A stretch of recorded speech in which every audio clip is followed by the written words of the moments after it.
Mark your calendars for Sunday, August 29th, and come on out to my house for Homegrown Humor. That's right, I'm hosting a comedy show in my very own home. Along with me, you'll get to see some local favorites like Ray Jackson, Jody McDermott, Mike Wells, and closing out the night will be the legendary Jesse Nutt. Tickets are only $5. Just go to MrMikeShea.com/live or tblpod.net/live and get your tickets now. I'm the most casual fucking sports fan in the fucking world. I love baseball, but like anything else, I will watch it and I know enough about the rules to follow it, but I don't have a team I root for. I don't have a player I root for. I could give a shit. Welcome to the Basement Lounge Podcast with your hosts Mike Shea and Mike Wells. Sit back, grab a drink, relax. Let's see where the time takes us. Enjoy. But baseball's my shit, man. I love baseball. Did you watch that Field of Dreams game? Yeah. It was good. It was a great, really good game. The Yankees are the kings of blowing it in the ninth inning. But that was a great game. I watched part. I had to do an open mic, so I really wanted to catch part of it. Yeah. And I caught like the first like 4 innings. I think this is so awesome. It was just cool. Cubs and Reds are going to play next year.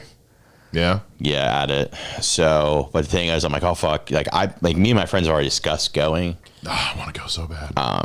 But so I was like, all right, like if the Reds play. He's not. He just wants to go. But if the Reds play, I want to fucking go bad. Yeah. And it came out. It leaked yesterday that the Cubs and the Reds are going to play. Problem is, like tickets are sold to Iowans. Yeah. So, but then they're sold secondhand. But they're like $1,000. They're really expensive, and getting there and leaving there is a pain in the ass. Because you've seen Field of Dreams, the movie, right? Yeah. So that final scene where you see just all the cars. It's one fucking road. Yeah. And they were even saying, the commentators were saying, leaving tonight's gonna suck. Oh yeah. I don't know. Being a baseball fan, that's such a great fucking movie. I was like, God, that's a movie that never fails to make me cry. Yeah, I want to rewatch. It's been forever since I watched it. I want to watch it again. But I'm sitting there, I'm like, just at the very beginning, you're watching you can hear crickets and the bugs because people don't, even the audience doesn't know how to necessarily react because it's how rowdy can we get? It's so different, and it's almost very peaceful. Mm-hmm. And there's something to be said about watching home runs disappear into a cornfield. Yeah, that's so weird, isn't it? Well, even the way they start the whole thing out. Kevin Costner walking out of the field, and then the teams come out of the field, and I was like, that's so fucking cool. It was awesome. Yeah, and there was something wholesome about it. It's just a little field. It's not a big stadium. It's just a little field. It holds 6,000 or 7,000 or something like that. Yeah, it was built because it's built on the other side of where the one from the movie is. Because you can see the movie in the house every time they do a wide shot. Yeah. That was such a great game. And once again, the Yankees, nobody loses in the ninth quite like the Yankees do. Against the Sox, and then they almost blew it in the ninth against the Sox on Sunday too. But the Sox are one of the better teams in baseball. Well, yeah, because Kevin Costner was like, "We've got a game with the legendary New York Yankees against the number 1 rated Chicago White Sox." It's like, oh, that sucks. So no, I want to go to that game so fucking bad, but I don't want to know. I can't. I gotta convince my wife to probably make me spend $1,000 on a ticket. That's just for the getting ticket, out. too. You're right. Getting out there is gonna be a pain in the ass. Getting out after the game and then getting. I mean, that's the thing though, is that shouldn't. I feel like that should only be a once a game year. They should not do a series. No, it should be not. a 1 game a year, and they should not build anything else around it. Just what is there. Yeah, that's my fear. It's okay, cool. We're gonna do this. Let's make it something special. Don't turn it into just another baseball game. Well, and what I like the most, I pointed out to my wife. I was like, "Did you just see that?" She's like, "What?" I was like, "They panned out a camera, and you could see a truck just driving on a road." Yeah, it's so wild. It's so what the fuck? I've never seen just a live baseball game, a professional, and there's this truck just driving on the road. Who was just like, "What the fuck's going on over there?" Yeah, or better yet, was listening to it on the radio as he drove past it. It was just so weird. No, it was one of the coolest things. I was like, holy fuck, this is amazing. It was great. I loved Kevin Costner throwing out the first pitch, asking the audience, is this heaven? They're like, no, this is Iowa. doing some of the commentary. They had clips from James Earl Jones. I think Ray Liotta was there. Was he? I didn't. They did something with Ray Liotta. I don't know if he was there or like maybe he recorded it ahead of time, but yeah, it was great. It was awesome. I want to watch that again now. And it's like very like, it just feels like that's how baseball should be played in a weird kind of way. It was like so kiddish. Yeah. It's like these grown men that played this game, but it's like it's almost taking it back to like throwing toss in your backyard almost. Yeah. I liken it to like I love The Sandlot. It's one of my favorite baseball movies. It's like the Yankees and the Sox playing on that field. It's almost like what the kids in The Sandlot were like aspiring to, was like playing just playing baseball for the sake of playing baseball. Because I don't think the Field of Dreams game counted, did it? No, it counts. Does it count? Yeah. Okay. But still, it's like just playing the sport, but just on a field. Yeah. You're like, yeah, the big stadiums are cool and all that. And who doesn't love paying $9 for a hot dog? But it just, yeah, it was, that's that. And I think that's why I like baseball so much too, is because you can still do that kind of thing with baseball. I think I just had a bug fly in my ear. For some reason, I've got fruit flies fucking everywhere. I don't know why. No biggie.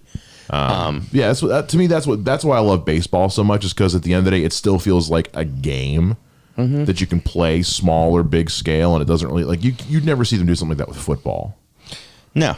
Or or hockey or soccer or basketball even. Like that's something you can only do with baseball. Well, there's more downtime. It's just a thinking man's game. Yeah. That's all it is. I don't know. It was so cool what they did. Like, I love baseball more than any sport. I played it forever. Oh yeah, that was the go-to for me and my brothers. We always played the community center always had a league. We always played. It was always a lot of fun. Well, I don't know. Like, I want to go to more games. Like, I can't wait to take my son to his first baseball game. That's just one thing I can't wait. I can't wait to throw a baseball with my kid. Like, just something I love, just baseball. Yeah. I love just trying to figure out what the pitch, like when I'm watching a game, trying to figure out what the pitcher's going to throw in a certain situation. That's how I watch baseball. And like, oh, the runner's going to go. I think like I would, like, this is like, okay, he threw like a 1-2 slider away. Mm-hmm. Is he going to go up and in to try to get him to like back off the plate, to go back down away with a slider again? Like, I think all about that stuff.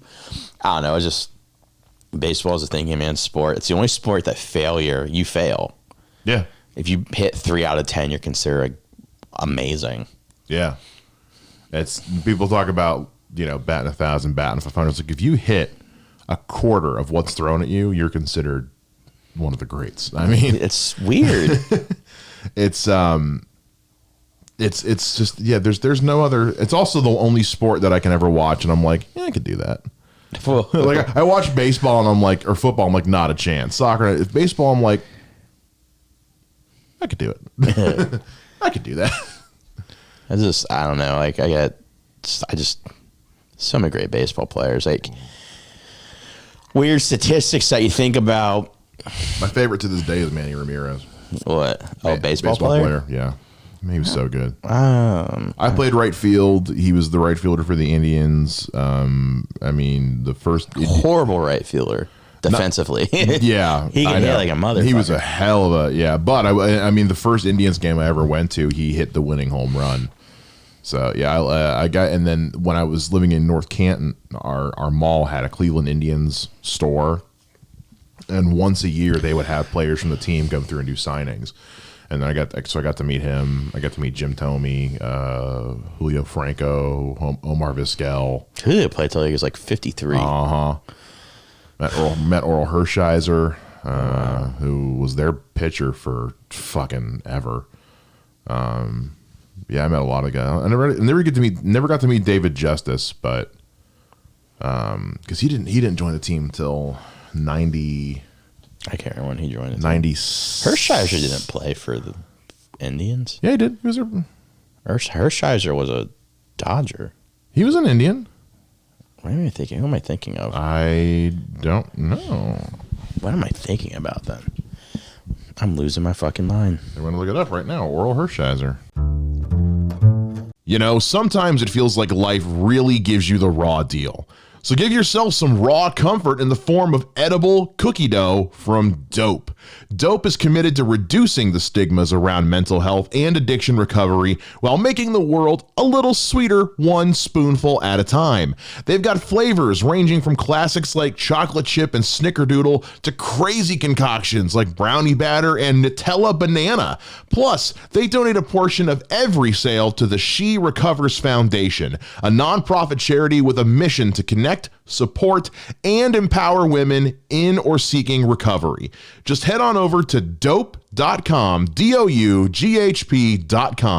Put together a killer sample pack and use the code TBL05 to get $5 off your order at checkout. You'll also get free shipping nationwide. So grab some Dope today and get ready to lick that spoon clean.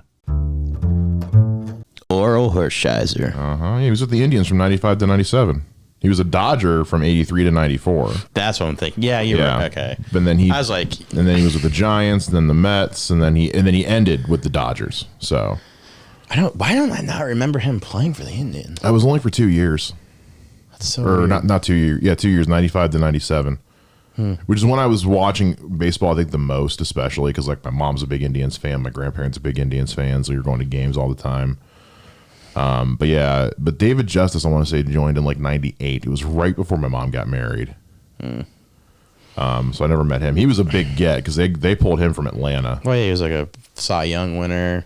He owned the most consecutive scoreless inning streak or some shit like that. Hershiser was amazing. Yeah. Favorite base. What is my favorite base? I have so many. Fuck. Here's the weird thing. Joey Votto. Well, I could say Joey Votto, but I also was a huge Ken Griffey Jr. fan. Who wasn't? Yeah, so it's just like, my fucking dream, like, I was like, all right, because I always thought he'd stay in Seattle, so it's like, I'm going to grow it. When I get older, I'm going to fly out Seattle, and I'm going to watch Ken Griffey Jr. play. Then he gets traded to the Reds. So I was like, this is the greatest thing ever. Yeah. And I was like, oh my God. I forgot about that. Yeah. Wow. Didn't him and his dad play at the same time at one point? They played the same season. They hit back-to-back home runs. God. It's crazy. Like that, isn't that the craziest thing ever? So crazy. Playing MLB with your dad. You hear either a crazier statistic? Greg Maddux struck out both of them in his career. Did he really? Yeah. Like Greg Maddux struck out so many people, but like he pitched for so long that he struck out so many father-son combinations. And it was very weird. There's like so many little things about baseball that like, if you think about it, like, so Joey Votto's got his 2000th hit yesterday. That's Holy a lot of hits. That's a lot of hits, right? Yeah. You can have 200 hits for 10 years. And that's 10 years of being amazing, but nobody has 200. I mean, like Pete Rose, for example. Pete Rose career hits 4,000. Hold on. Pete Rose? Like, Pete Rose career hits. Like, just, you got to think about statistics. If you look at it statistically, Pete Rose career hits is 4,256. Okay. So think about like that. Jesus. You can hit 200 hits for 20 years and still not have that. Yeah. Holy shit. Isn't that insane to think about?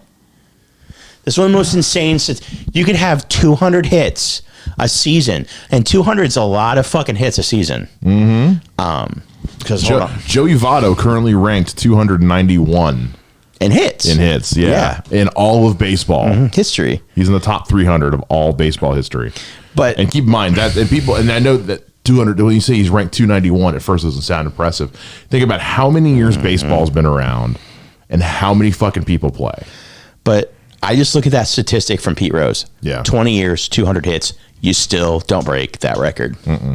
And 200 hits is like something that's like hitting like 50 home runs a season type shit.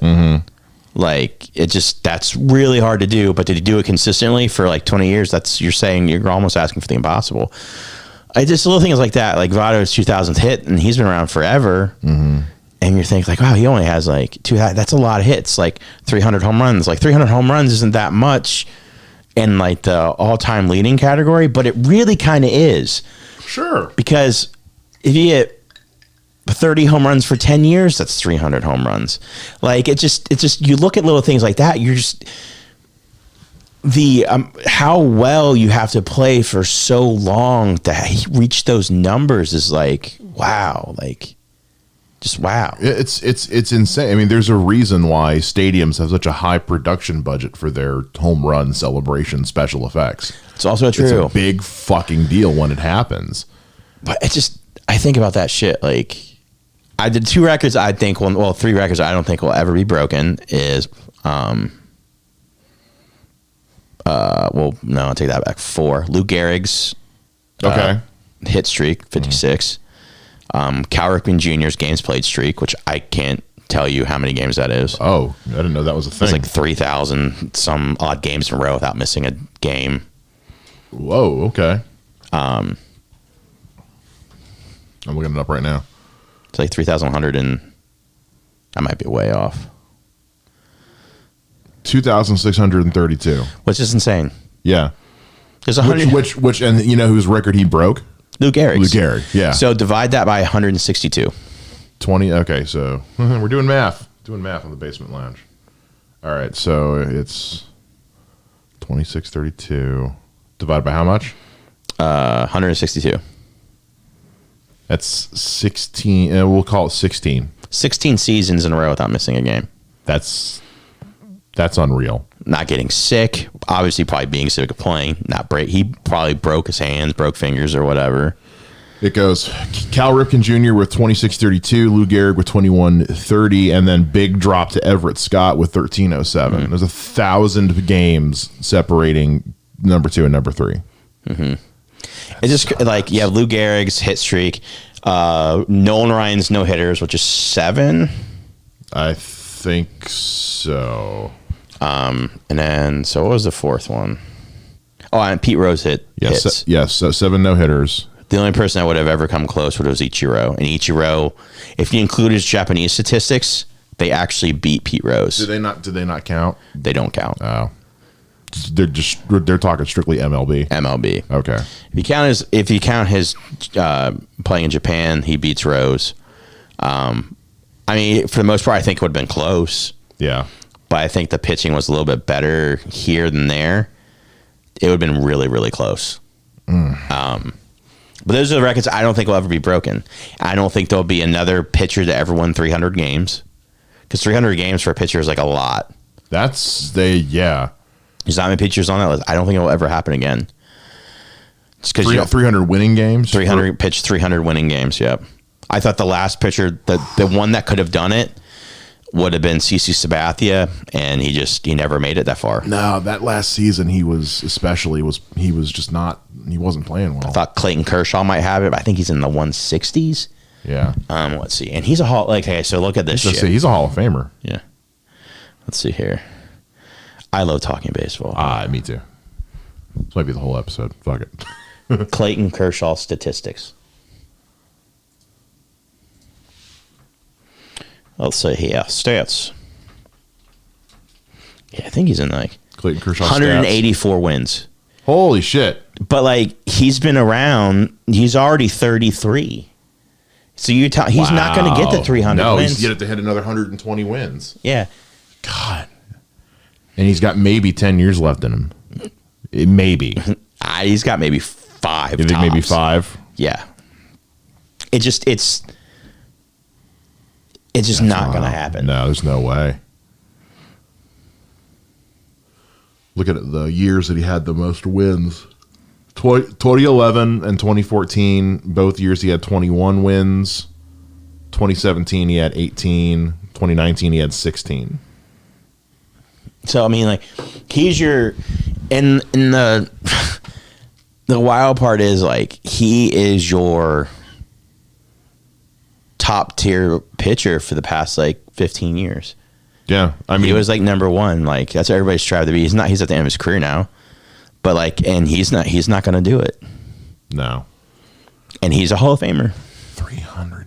I'm just trying to wrap my head around last person won 300. I think was Tom Glavine or Greg Maddux. Hold on. I look up all this shit because I know. I thought we were going to talk about Afghanistan today. Oh, we'll get there. We'll get there. We got some shit to talk about. As the world continues to end around us in real time. All right, so 300 win club, musical group. What? The 300 win club musical group. I don't know what that brought up. I want to see Cy Young 511, Walter Johnson 417. Who was the last person to do it? Greg Maddux 355. Holy shit! Roger Clemens 354. Those are the last two people on the list that I've seen. Tom Glavine 305, and Randy Johnson 303. Cy Young 511. Mm-hmm. But the closest right now, and they're basically at the end of their careers, all of them. Yeah. Justin Verlander 226. He's not going to get. He's like 30. Fuck. Because Randy Johnson was the most recent one. He's 37. Yeah. Justin Verlander's 37. There's no way he's going to hit that. Zach Greinke's not going to hit it. He's at the end of his career. He's at 200, and I just lost my spot. 208. John Lester, pretty much done. Max Scherzer, 175. He's pretty much at the end of his career, too. So it's like... So this is interesting. Of everybody who's in the 300 win club right now, the only one not in the Hall of Fame is Roger Clemens. He will never be in the Hall of Fame because of steroids. Oh, that's right. I forgot about that. Fuck. Yeah. That'll do it. Was he the one who was tied up in the same scandal as was it Mark McGwire? No, I don't know what scandal he was tied up in, but because Mark McGwire, it was that's him. Andros. That was Andros, yeah. Jose Canseco. Jose Canseco broke the whole thing, but like what Jose Canseco did was needed to be done. Yeah. Much people hate him for doing it. I'm like, I think he knew that. I think he knew that going into it, though. He knew his career was over. yeah, just like what I mean, like you have to. But people tend to forget Manny got hit with roids. But people forget about that. David Ortiz got hit with roids. He had a roid thing. He doesn't in 2003. People forget. People honestly forget about. David Ortiz will be a Hall of Famer because people forget that he got hit with a performance-enhancing drug. Sammy Sosa, that was the other one. Fuck, I'm trying to remember that it was Sammy Sosa, Jose Canseco, Mark McGwire, and Rafael Palmeiro. Well, Palmeiro fucked up because he went to Congress and I did not do. Yeah, that's right. Yeah. Well, Sosa was I remember because Sosa was there with that. The only reason I remember is because they were making fun of it on South Park.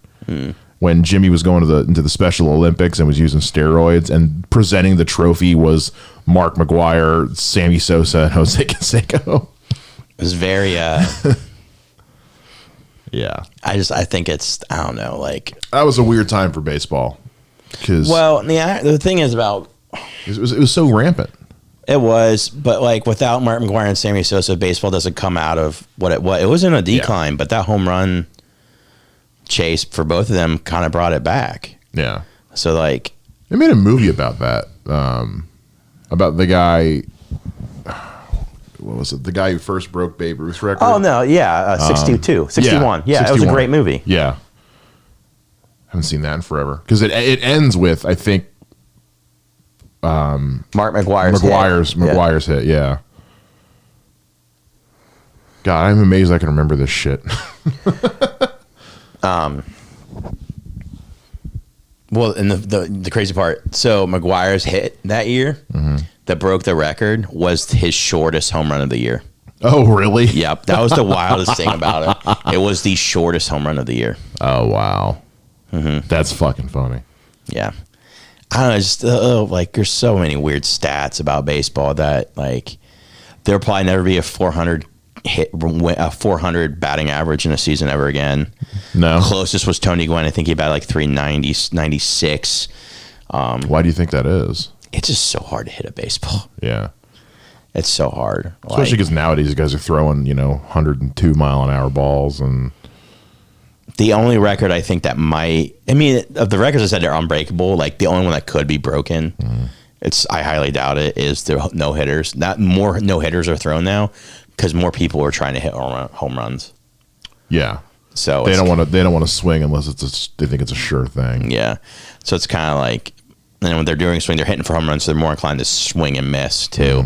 So it's like, okay, I mean, but I think it's literally impossible to do that. But it just, just little things that I think about number wise, Joey Votto should be a Hall of Famer. People are arguing whether or not he'll be a Hall of Famer. Well, should definitely be a Hall of Famer. Well, here's the thing: is that's a no-brainer. We always want you guys to be a part of the show, so join in on the conversation. All you got to do is head over to our website, www.tblpod.net, and you can click on the blue microphone and leave us a voice message, which we'll respond to on the air. You can also use our website to access our official Discord server and chat with us and all kinds of other listeners just like you at any time you want. Once again, head on over to our website, www.tblpod.net. Oh, I didn't realize he'd only ever been with the Reds. Yeah. You didn't know that? No, I just assumed he had played for someone else and something. I didn't realize he'd been with the Reds his whole career. Wow. So Votto is not there yet. Joey Votto he's basically going to be, he already has 1,300 walks. Already? Yeah. So the record is 2,500, and that is Barry Bonds because they walked him forever in his career at the end of this year. So Wikipedia has updated stats as of yesterday. He's got a 303 batting average. In his career, yeah. 2,001 hits, 321 home runs, and 1,042 runs batted in. He should be a Hall of Famer. Yeah. Problem is, he doesn't have a lot of home runs for first baseman. Oh, I got you. And people are going to look at that, but he has a really high batting average. Yeah. 303, and he has a really good on-base percentage. So it's like people will hold home runs against him for whatever reason, and you're like, but he hits every other criteria. Walks, hits, jeez. He's just like, so he's a 6-time MLB All-Star, 7-time Tip O'Neill Award winner, 2-time Lou Marsh Trophy winner. In 2010, he won the National League MVP Award and the Hank Aaron Award. Mm-hmm. And among all active players at the end of the 2018 season, he was the first in career on-base percentage with 427, second in OPS with 957, and walks with 1104. And fourth in batting average. He's a Hall. People argue that he's not a Hall of Famer. He's a Hall of Famer. Yeah. People will only look at home runs. That's ridiculous. They'll look at, and I think more people are going to be like, he deserves it, because more people are going to be like, he just wasn't a home run hitter. He hit over 300. He's not just a home run hitter. By that logic, no pitcher should ever get into the fucking Hall of Fame. Yeah. I mean, it's just weird things. I'm just like. Yeah. He'll end his career with probably 2,200 hits. He's got 3 years left on his contract. Because he's late 30s? 37. He signed for 3 more years. I'm trying to think. So he's been with the Reds since 2007. So he started. Well, he's also Canadian. So Canadian players don't come up to the major leagues until later. A lot of them. Right. No, I'm just trying to put in okay, so he's 37. He started in 2007, so 14 years ago. So he was already 23 when he started. So I wonder how long he played in the Canadian League. No, it wasn't Canadian League. Most people don't get called up at 21. Oh, gotcha. Yeah, they don't. 21, 22. Yeah. It just Canadian players, a lot of Canadian players end up coming up a little bit later. Don't know why. I don't know. Something exchange rate joke, something. I don't know. But something, Star Wars, something. something dark side. Force. It's very, with him, it's very I can't see it any other way. Yeah. How he's not. I really can't. He'll be top 5 in every Red statistic, hitting wise, when he retires.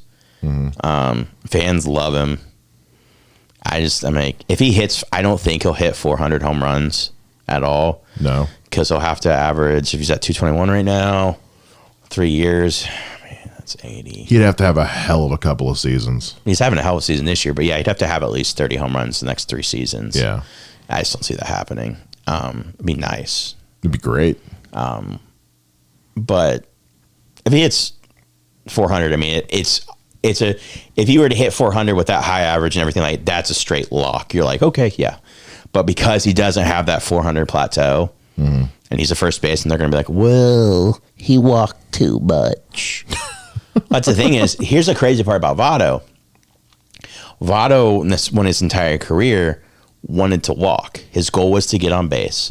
He could hit home runs if he wanted, like 30, 40 tops. That would be his tops thing. But he knew he could get on base, and he knew how to get walked. Well, this year he was like, you know what?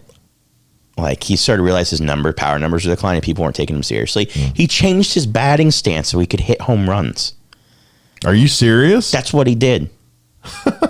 He changed his bat. He's like, and he said, I know I'll strike out more and I won't walk as much. Yeah. Because he was very selective at the plate. Like, right. I remember if, like, there were times, like, if he got called on a called third strike, it was like 99%. Like, if he argued it, you were wrong. And like, you like rewatch the video and like, oh yeah, that was clearly like, he knows the strike zone better than like any fucking ball player. Yeah. Cause he was like, he led he almost leads the majors and like walks every single year. So like, he'd strike out, like called third strike. He'd be like that was, and he argues, you know, you're wrong. And then they pull up the video and show like what the square would be with the strike zone. And it's like always like completely off. And you're like, Jesus Christ. But he's like, I know. He said, I won't be as selective at my pitches. Like, I was doing it. And he just started hitting home runs. That's how good the guy, he literally changed. He used to crouch down more and choke up on the bat a little bit. This year, he was like, all right, I want to hit home runs. I want people to fear me. Okay. And then, like, all of a sudden, it's like, that's some big dick energy right there. Fucking did it, dude. Fucking, like, how do you go from, like, you know what, I'm just going to change it up a little bit. Yeah. And he has. Just, you know what? I could have been doing this the whole fucking time. Why don't I just stand up a little bit? Or, you know what? Fuck it. That's exactly what he did, though. It's the weirdest fucking. We hope you enjoyed this week's episode of The Basement Lounge. If you guys want to know more about the show or get more involved in any way, shape, or form, head on over to our website, tblpod.net. That's tblpod.net. Leave us a rating and review on the reviews page and click the little blue microphone to send us a voice message. Let us know what you thought of today's show and share your thoughts on what we talked about. We'll see you guys again in next week for a brand new episode. Every Wednesday, 8 a.m. is when they drop. Until then, as always, live well, rock on, take care, and bye-bye.